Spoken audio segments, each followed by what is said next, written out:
Lynda.com is an excellent online learning platform with over 3,000 video courses covering business, technology, and vast creative fields. I've been exploring the Adobe CC section just to cover my bases for new workflow and new tools to help with our productions. For a free 10-day trial, visit lynda.com/HWC and turn your curiosity into making things happen. Hello everyone, this is Dmitry with Hardware Canucks, and it's been quite a while since Cooler Master has been under such a bright spotlight. What they're trying to do now with the MasterCase concept that lends itself perfectly, by the way, for the PC MasterCase hashtag is a fantastic new way to let the end user customize the case with add-in options. Cooler Master is taking the modular approach mainstream, and I think it's in everyone's interest to see this idea fully evolve into something massive.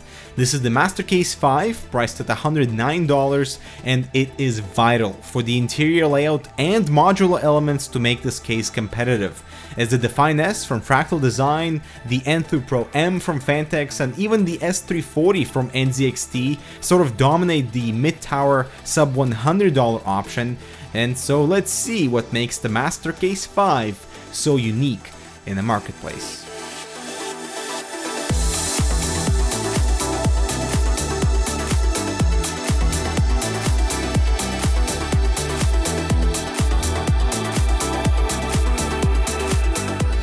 And first, let's start with the materials and build quality. The only plastic pieces here are the front panel and the optional top panel mesh that are covered by this slightly glistering texture that also feels kind of coarse to the touch.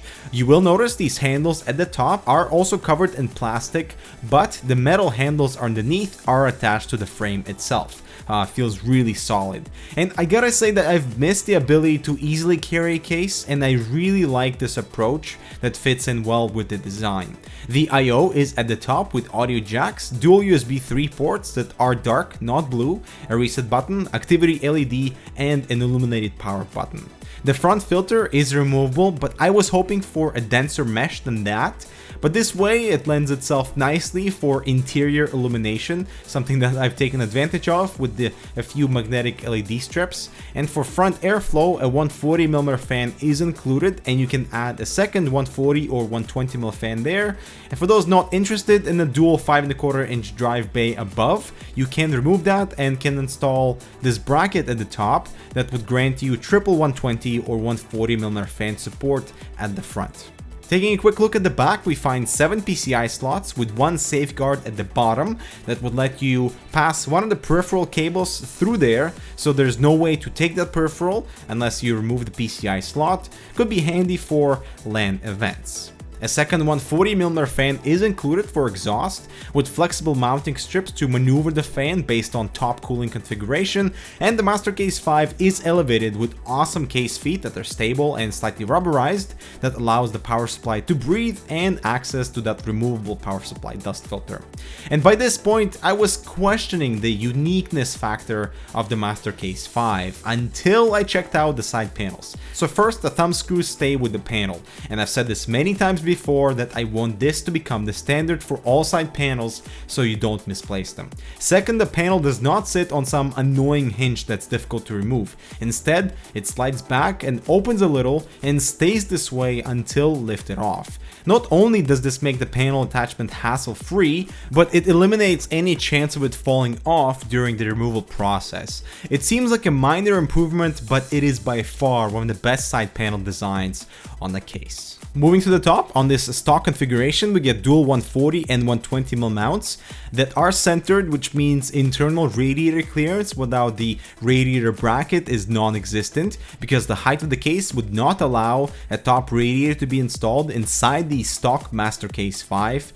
There is a filter installed, but it is behind 4 screws, not easily accessible at all, and here's the caveat. In order for this case to support a top water cooling unit, you'll need to purchase the top cover that comes with with the metal support and the plastic panel to cover it. And overall, I like the design direction and simplicity of installation, plus the handles are not affected, and here's that modular approach Cooler Master decided to take, with availability of the following master accessories, hopefully with this list growing as the MasterCase evolves. The top mesh cover is $12.99, the 3-bay cage is $14.99 and $12.99 for the dual bay, the SSD pocket is $4.99, and to finish off this accessory list for now is a side window kit that is $24.99, so it actually makes more sense to buy the MasterCase Pro 5 for $139 if you're using a 240mm all-in-one cooler at the top, instead of individually purchasing these parts to make your build complete.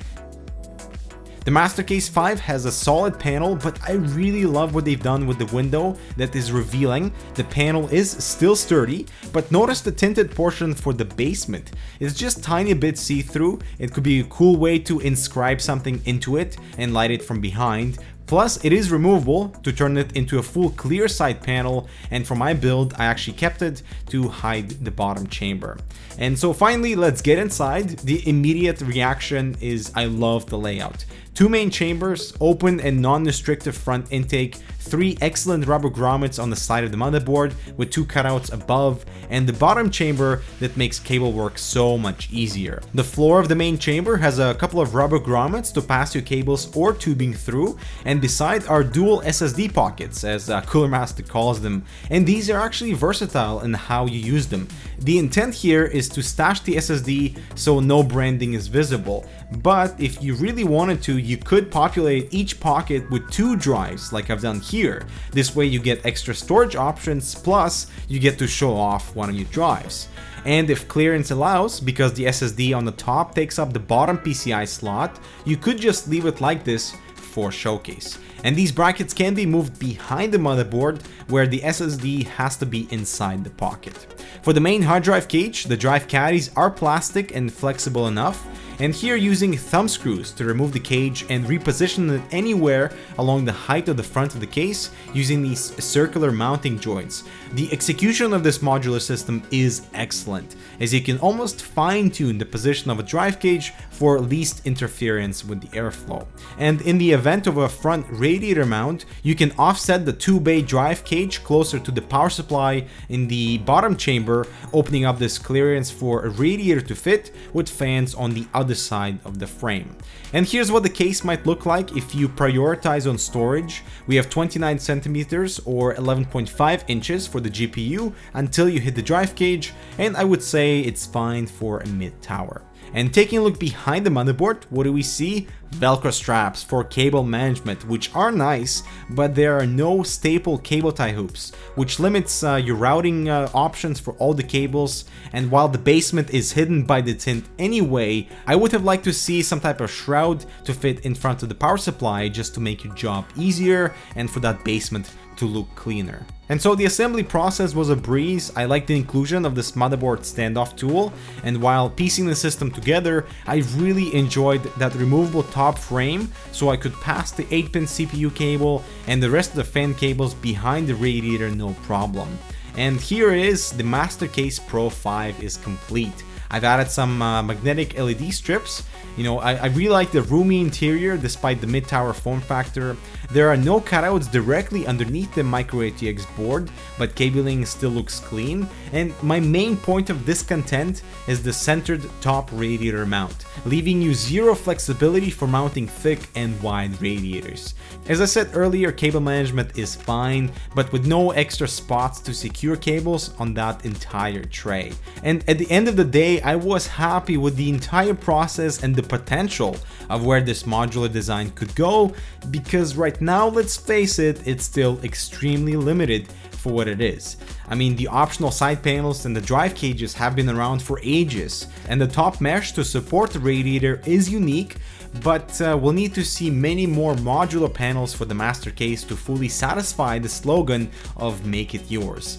In an extremely competitive marketplace, Cooler Master is making a bold move, and I love that. But where are the sound dampening panels, inclusions of a fan hub, and how about color options to make it mine, to make it truly mine? I think the most important factor Cooler Master has to reconsider is the price. because the upgrade options are a little pricey on the individual level, so how about price bundles to incentivize the future upgrade?